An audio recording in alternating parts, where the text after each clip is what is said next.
Well, that was shit.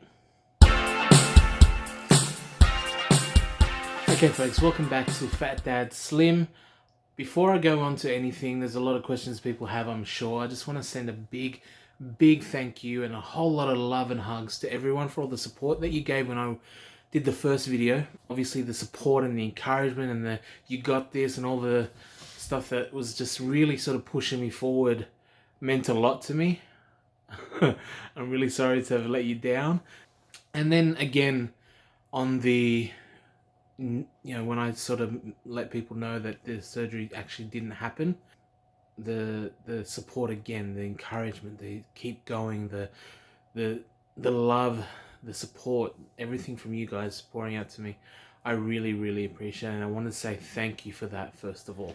It's funny, leading up to the surgery, I was obviously doing some more filming and some videos, and I asked my lovely wife, Beck, my wife, should I have done that video? Am I a whore? Am I putting myself out there a little bit too much?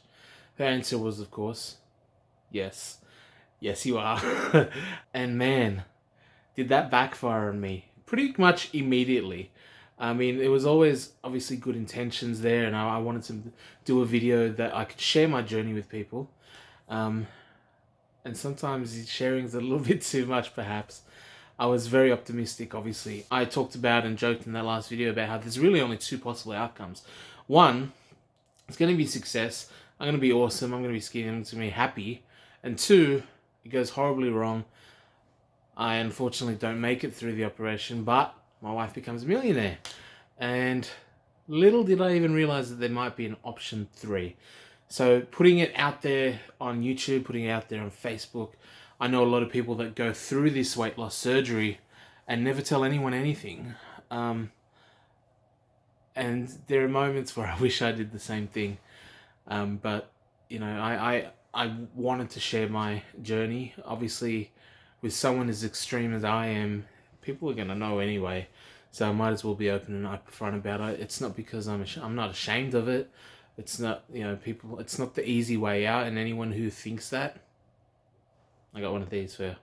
So, it's been hard as hell. It's been harder even after not having it done. So putting it all out there on YouTube and calling myself Fat Dad Slim and doing all the crap that I do, it's embarrassing and it was humiliating, and I was really sort of taken down a few pegs. But again, you guys, or at least a lot of my family and friends who watch my video, or at least follow me on Facebook and are friends with me on Facebook, really gave some strong words of encouragement, and it helped me a lot. So yeah, just the absolute sheer embarrassment, hyping something up and then not coming through with it, it was humiliating. But the truth is, none of that even compares to how hard it was to not have the surgery happen. So the question is, what happened? What actually happened? And I'm going to go through that today as to what actually did occur, or didn't occur more accurately, why it was such a blow and why it's so hard for me, and then hopefully next steps in the future and a little bit more of a positive spin, if you will. Okay, so some people out there might not know what surgery I was actually getting. People know that there is surgery that you can get done. A lot of people will often think of the lap band. Lap band is a tool which actually puts a physical ring around your stomach, basically making it smaller. There are other operations that you can get. The one that I was going to have and supposed to have had was called a laparoscopic sleeve gastrectomy, or a vertical sleeve gastrectomy. What that entails is taking your stomach, which looks a little bit like this, and actually cutting and removing about 80 to 90% of that stomach.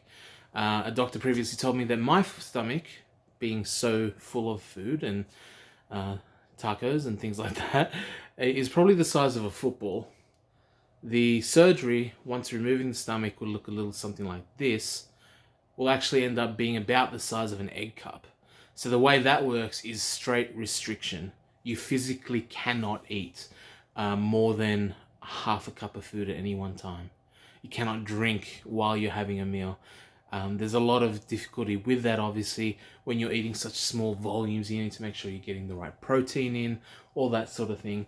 And it really is a life-changing operation for many people, a lifesaver, and that's what I was looking forward to having for me. So what happened on the day? In case you hadn't figured out by yet, and you haven't seen my social media, the operation didn't go ahead, sort of. So we were all set to go ahead with the operation. I was obviously stoked. I was over the moon. I was super nervous. I was very excited, but I was pleased and I was happy, and it was happening. We even filmed some quick footage leading up to it, talking about how excited we were, and my beautiful daughter Nova putting in her own words what she thinks might have happened. Hey Nova, what's Daddy doing tomorrow? Going to hospital. I'm going to hospital. Why is Daddy going to hospital? Get my belly shrink. Yeah, I get my belly shrunk. You're going to make it small, isn't it? So Daddy won't be able to eat much food. But hopefully Daddy gets skinny. You going to be happy with that? Yeah.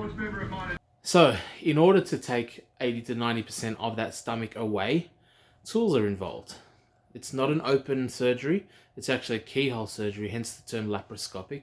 They actually put 4 ports in me and use tools which would then cut away the stomach at the same time, sealing it off, making that sleeve path. One of the difficulties in this process is that you need to have access to that stomach. And what we go through leading up to the surgery is called a pre-op diet. The goal, the intention is to lose a lot of the fat, but also to shrink the liver. Because if you ever looked up anatomy, the liver sits on top of the stomach and is actually in the way of the surgeon. So they want to make sure that that liver is nice and pliable and soft and light enough to be able to move so they can get access to the stomach and do that clipping.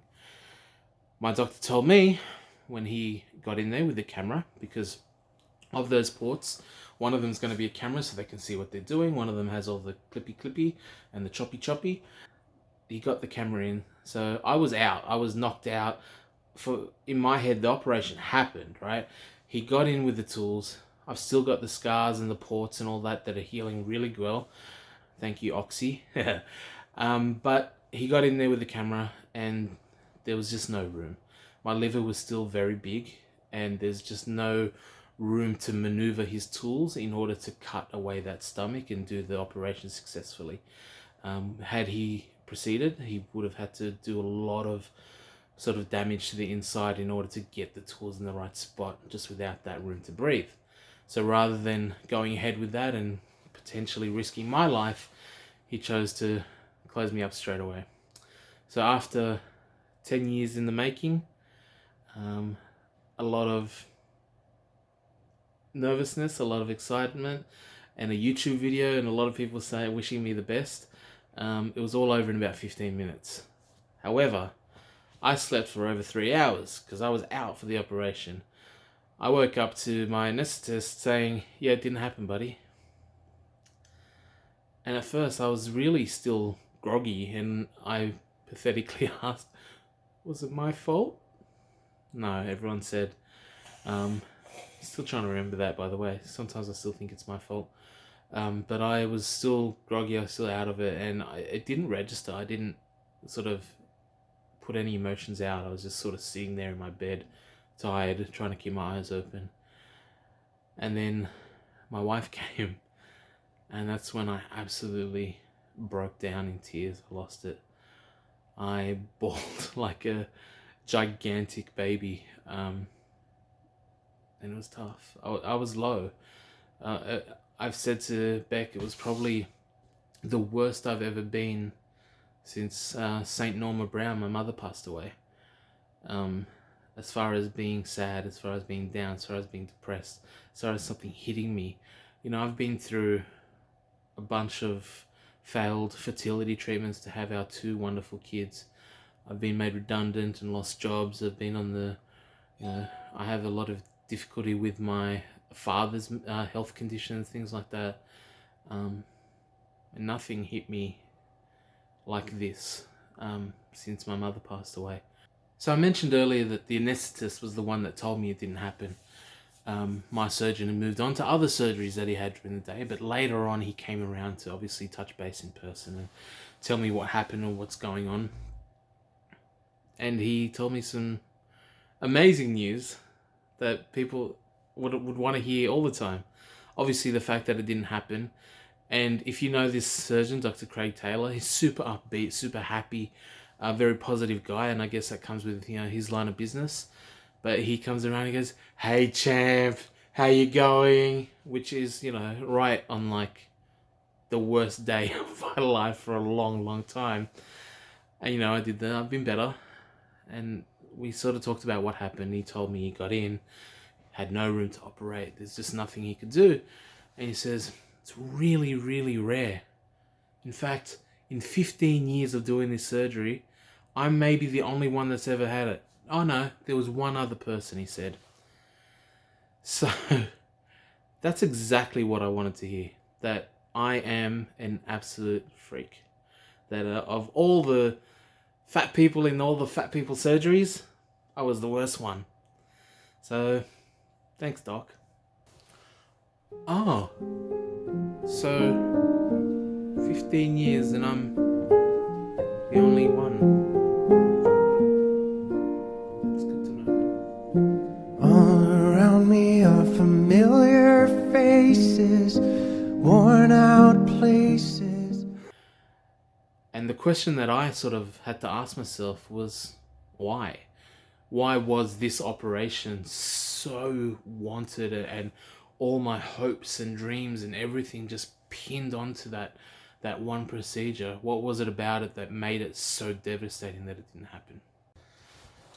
So we know now that this was one of the hardest times of my life, the hardest times in at least recent memory, and it's because the surgery meant a lot to me. It was important. It was something that I've been working towards and striving towards and hoping for, and maybe a little bit too much. Some people might say if you put all your eggs in one basket kind of thing, but when you're close to 300 kilos, it's the last basket you've got. It's the last chance. A lot of people knew that it was obviously bad news or a bad thing to hear or not a fun thing to hear at all, but I don't know if anyone really gets the depth or the reason why. And to do that, you need to understand a bit of my history. I touched briefly on a previous video about being big my whole life. And when I say that, I don't mean just, you know, a lot of kids are chubby, that sort of thing. I was big. Like from 3 years old, I was already huge. And there are certain flashpoints in my memory which stand out, and I'll tell you a little bit about them now, and it's not meant to be a pity me or anything like that, but again, just to understand the motivation as to why this surgery meant so much and why it hurt so much when it didn't happen. So from 3 years old, I've always been big. I'll tell you a little bit about what it's like to be that massive as a child. I can't wear kids' clothes, which wasn't necessarily a bad thing, but as a small child, I'm wearing grown men's clothes. I was bigger than my dad by the age of 8, probably. And as a child, that kind of messes with you. It forms a lot of the way you think, and you develop techniques and tools and scars and PTSD or whatever you want when all the other kids are pointing at you and laughing at you, and random strangers will look at you, and you know, that sort of thing plays an impact. It also has a big impact when, for the longest time, even from being a child, that you're told you're going to die. You're going to die early. I was probably 10 years old and hearing you're not going to make it to 25. By the time I was 18, there's no way you're going to make it to 30. And get to 30, you're definitely not going to make it to 40. And this was meant to be a life-saving operation that would change everything for the better. And in my head, it had happened. I'd already lost the weight. I could see my future. I could see me running with my kids and playing with my children and you know, having a healthier, better lifestyle, going for walks, not being agoraphobic and scared and anxious about going to shopping centers again and things like that. So there was all these what ifs that just meant the world to me, and to have that taken away was pretty big. Again, when you talk about that motivation and what I've lived with my entire life, and again, I'm not trying to have a woe is me party. I had that 3 days. I'm feeling better now. But I did kind of get very down on myself for a little while there. But I'll give you an example. 10 years old, year 5, Mr. Dowd at St. Francis Xavier Primary School decided it would be a good activity or a fun activity if the entire class charted their weights. And we had the graph paper and everything. A big poster was put up on the wall, and everyone got to weigh themselves and then record that weight in the graph. The graph went a little something like this. That was me, up here. Far, far, far beyond any of my classmates. We were all 10 years old, but I weighed 85 kilos. The next year, year 6, teacher decided, great idea, we did it last year, we'll do it again. It doesn't matter that it's going to completely destroy some 11-year-old boy. But 1 year later, 11 years old, I was 104 kilos. And we did the chart, and it was even bigger, that peak, with Nigel at the top. And that sticks with you, right? By that point, I can't get school uniforms anymore. I have to get them custom made. Mum, being Filipina, has a network of tailors and people that, titas and aunties that were able to sew my uniforms and stuff for me. Year 7, 1 year later again, I'm 12 years old and I go into high school. Primary school teachers are gone, but science teacher thinks it might be a good idea to track our weight. And this is the first time that I actually did this, right? Where I got in trouble intentionally. I kept making jokes, kept speaking with my classmates, even when we were told to be quiet. And then eventually, before it came my turn to get weighed, I'd been kicked out of class and gone to the principal's office. Just to avoid that again.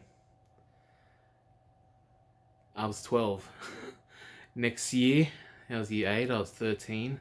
Not forced by a teacher, but just we were a small group of friends. We were at a gym. I know, gym, but it was for PE. And I jumped on the scale there. I was 13. And I weighed 140 kilos at 13.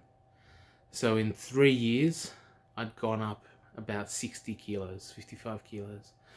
And it kept going up and up and up from there. And when you live life like that, you're looking for ways to avoid those situations again. I walk into a restaurant and I have to see what kinds of seats there are in case I can't fit, or God forbid, even worse, in case I break it, which I've done. I've broken chairs before.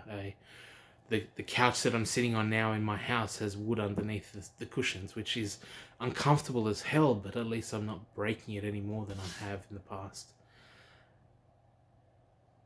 You can't get clothes that fit you. You can't, and I'll talk about that in a future episode, I think. I can't walk down the street. I can't play with my kids. There's all these things that limit you and restrict you. When I went to Movie World at 19, and I couldn't go on the Lethal Weapon ride, and had to walk back along the entire queue of people waiting because they all knew. They knew exactly what happened. I couldn't fit on the ride. You can't put a seatbelt on, you can't go on. And these are the things that build up over time. Scar upon scar upon scar. And you get to the point where someone actually says, yes, we can have that operation. It means a lot. It means a whole lot. And he wasn't the first person that I'd approached. I mean, when I was 11 years old, I started on Jenny Craig. I've done every diet under the sun. I've tried what I feel like I could. And when the idea of weight loss surgery came about was probably 11, 12 years ago, to be honest with you. I've been, about to be 10 years with my wonderful wife, Rebecca, and we were going to see a surgeon before we even got married. And it never happened. There's been roadblocks along the way, and there's been excuses, and I know for sure that a lot of those were me. Those excuses were easy, and I glommed onto them way too fast. A surgeon might have said, no, you're too big, we can't operate. Funny, turns out they were right.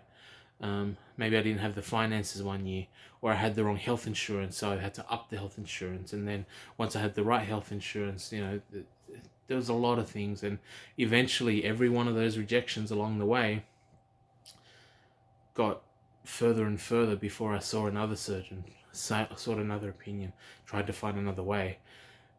Because when you're as big as I am and someone says, hey, just lose 70 kilos, it's like, bitch, if I could do that, why would I be seeing you?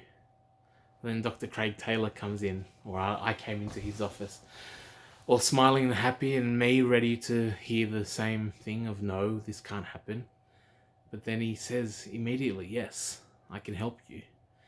And I cried in that office. I was so happy that someone said they can do it. Someone said they can help me, and it was going to happen.